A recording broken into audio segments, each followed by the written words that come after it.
2022년도 6월 달에 78억, 평당 1억 2천에 매입을 하셨어요. 24년 2월 달에 66억에 재매각을 하셨어요.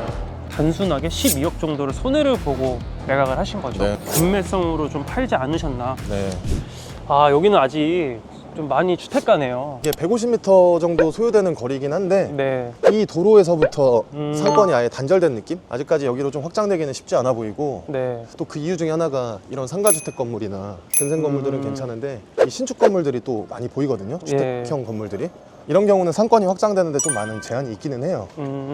아무래도 새 건물인데 철거하고 다시 짓기도 좀 애매하고, 그렇죠. 또 임차인 명도 부분도 그렇고, 아예 노후화된 단층 건물들이 밀집되어 있는 곳이었다면 네. 오히려 상권이 더 확장되고 더 특색 있는 거리가 되지 않았을까, 그런 생각이 좀 들긴 합니다. 저 건너편이 이제 성종동이잖아요. 네네. 성종동 같은 경우는 지금 뭐 배우 고소영 씨나 아니면 홍진영 씨 네. 매입을 하면서 근린생활시설이나 이제 맛집이나 이제 젊은 친구들이 이제 많이 이렇게 찾게 되는데, 이 길 하나 차이로 지금 너무 분위기가 다르니까 네. 너무 신기한 것 같아요. 맞아요. 성수동이랑 송정동이랑 좀 느낌이 다를 수밖에 없는 게, 네. 여기는 그래도 우리가 걷고 있는 땅이 다 준공업지잖아요.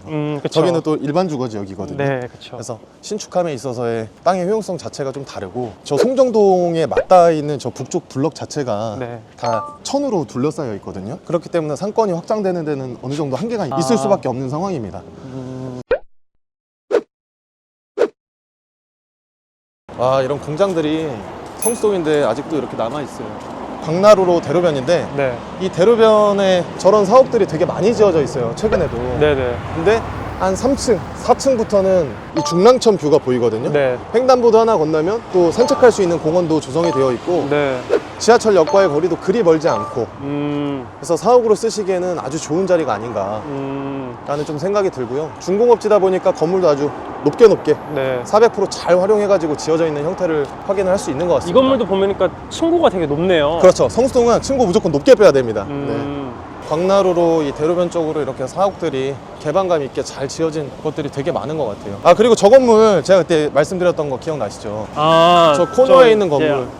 네, 옆에 신명스퀘어, 저기서 땅을 매입을 할 때 저 코너 땅까지 같이 매입을 하려고 엄청 노력을 많이 했었거든요. 그쵸. 근데 저도 결과적으로는 기억이 저거를 매입을 하지 못하고 네. 코너 땅을 배제하고 제외하고 설계를 해서 네. 저렇게 지식산업센터를 지은 모습이에요. 이 땅을 팔지 못하고 시장에는 계속 매물로 나와 있다가 네. 원래 희망했던 매도 호가보다 좀 더 다운이 된 상태로 이제 매각을 진행을 했어요. 근데 저 작은 땅에 아무리 코너 땅이긴 하지만 어떤 식으로 설계를 할까 개인적으로 정말 궁금했던 건물이었거든요. 네네. 예전에는 이제 뭐 높지 않은 단층짜리 뭐 아. 건물이었으니까. 근데 지금 보면 제가 건축개요까지 정확하게 체크는 안 해봤지만 예. 그냥 딱 봐도 10층이 넘어가요. 그쵸. 이게 중공업지의 메리트가 아닌가.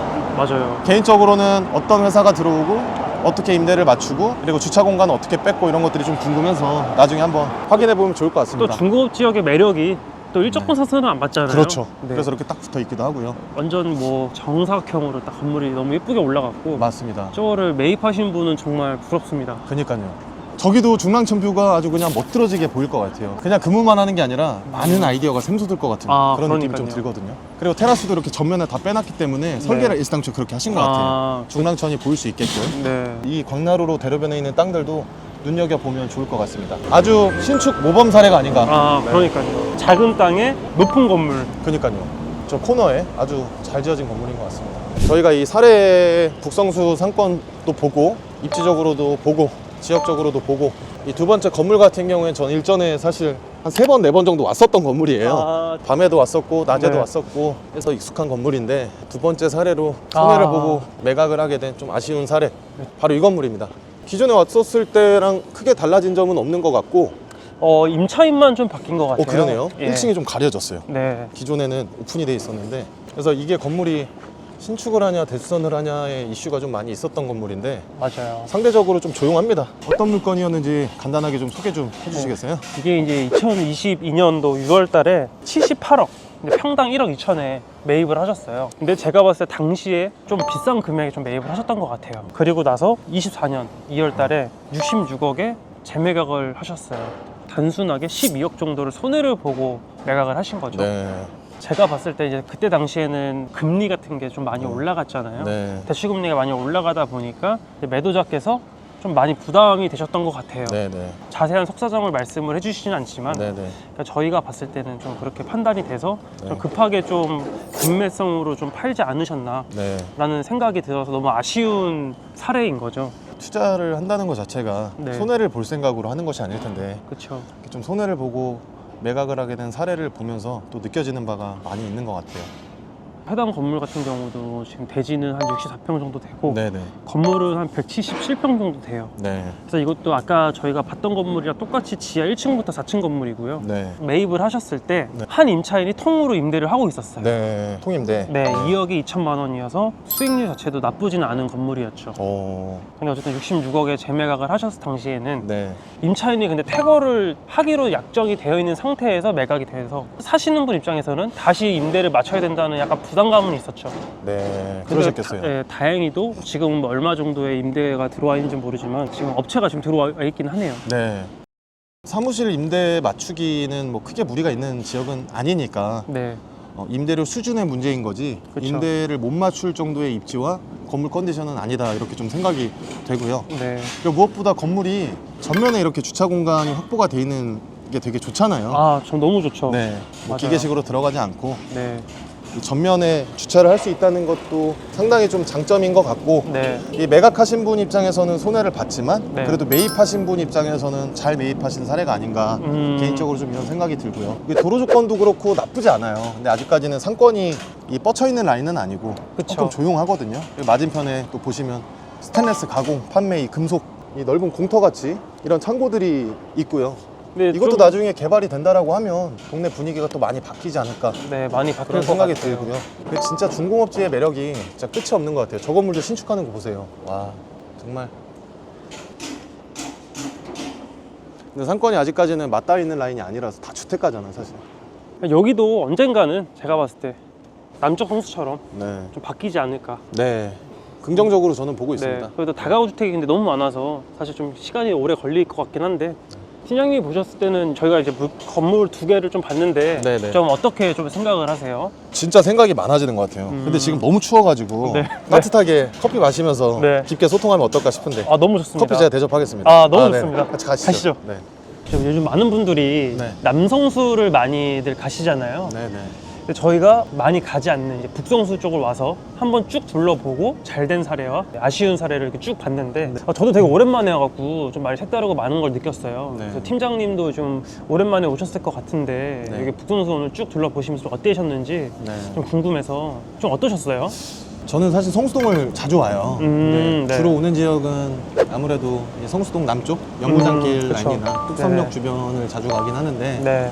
그래도 오늘 우리가 답사를 오게 된 이 음. 북성수 지역 자체도 네. 저는 개인적으로는 투자 가치가 굉장히 좋은 곳이다라는 좀 확신이 들었던 네. 답사였던 것 같아요. 그 네. 이유는 뭐냐면 상권적인 측면으로 놓고 봤을 때는 아직은 남성수랑 뭐 비교할 바는 안 되죠. 그렇죠, 그렇죠. 확연히 부족한 점이 있긴 하지만 네. 그래도 땅의 가치는 같은 중공업지이고 네. 또 남성수가 가파르게 오름에 따라서 저는 네. 분명히 풍선 효과도 있을 거라고 생각을 하거든요. 네. 상대적으로 저평가된 지금 시세를 형성을 하고 있기 때문에 예.